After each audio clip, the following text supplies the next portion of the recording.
Hello YouTubers, Jai Jinendra. Today we are going to talk about an introduction to Daslakshan Parv or Paryushan, or if I may be so bold, Dharma Parv. Without a further ado, let's begin. Let's start with a small story.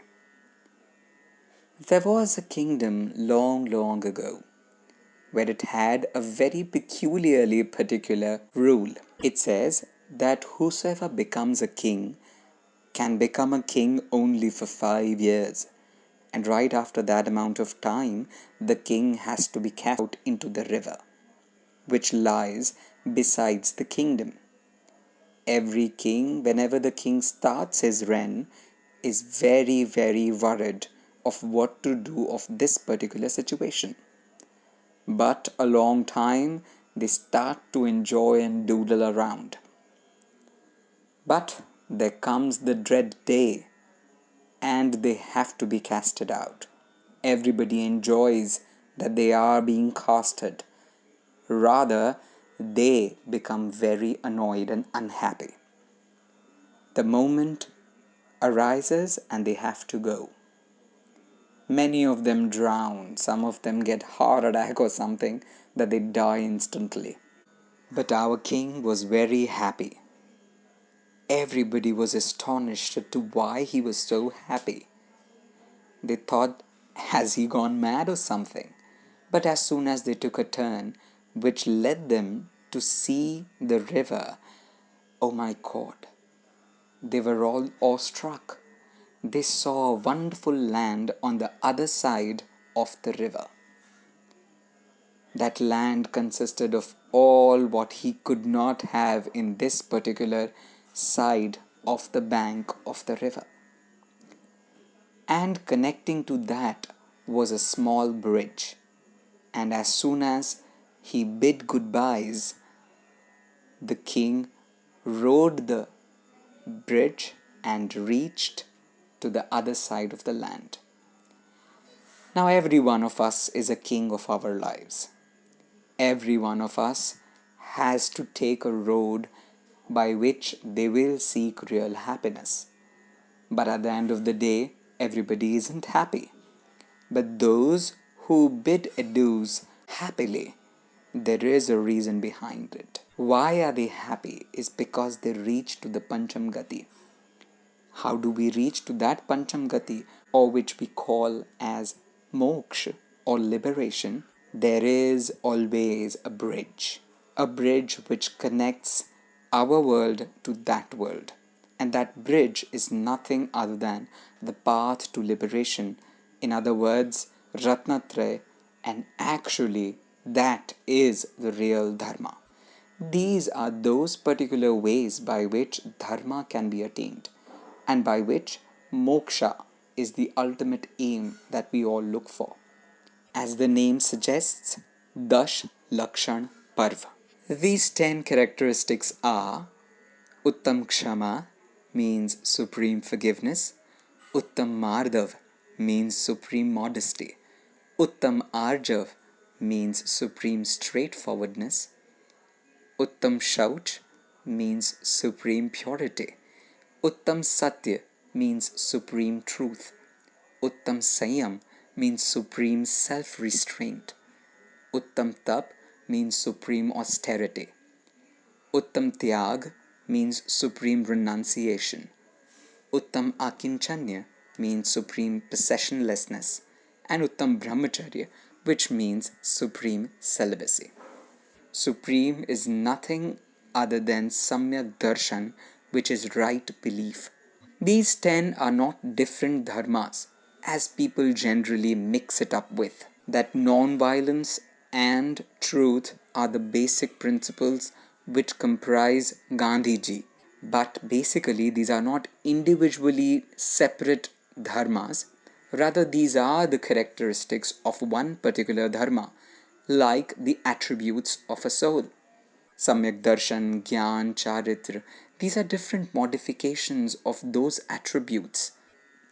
The first 5 dharmas are basically origin oriented, and the latter 5 are enhancement oriented.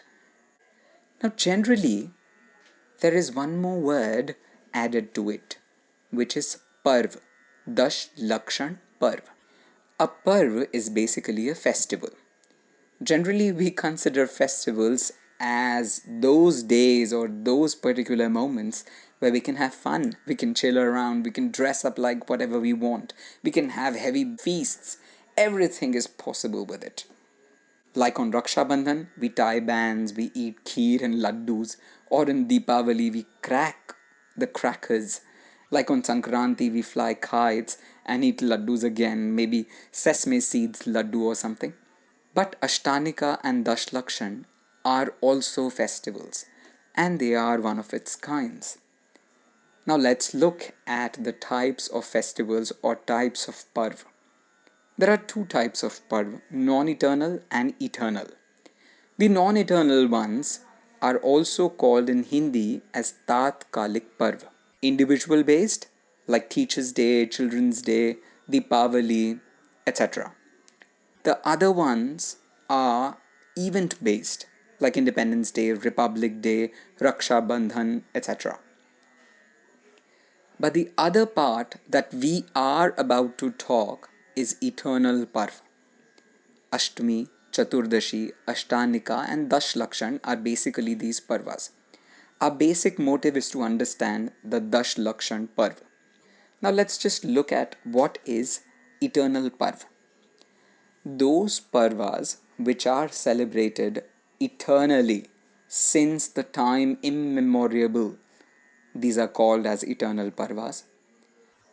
Some natural ups and downs are observed in the cyclic changes of time, which is called as Kal Chakra, which is again divided into two, Avsarpini and Utsarpini. This Avsarpini starts from Shravan Shukla Pratipada, which comes somewhere around May. Avsarpani's first 10 days, beginning from Bhadrapad Shukla Panchami, are basically marked as the dawn of religion. And this is why I say that it is Dharma Parv. Dharma means religion, and it is the dawn of religion, hence it is Dharma Parv. Why is it called as Mahaparv? They occur thrice a year on Bhadrapad, August September, Magh December January, and Chaitra April May, on the second half moon from 5th to 14th. Second half moon is nothing but Shukla Paksh. Since long, because of monks' availability due to Chaturmas and householders' availability due to difficulty in businesses in rainy season, this time of year is considered most befitting for understanding religion. Who is expected to celebrate it? Everyone, be it of any caste, creed, color, or gender, because every one of us wants to remove our miseries and illusions. These eternal parvas are basically related to spiritual thoughts. In the other parvas, they have a due date. They will expire. They started at a particular moment. Hence, the spirit, the soul, the self is eternal in nature. These festivals remind us of that particular soul which is eternal in nature. Either from the forgiver's point of view, it relates to all.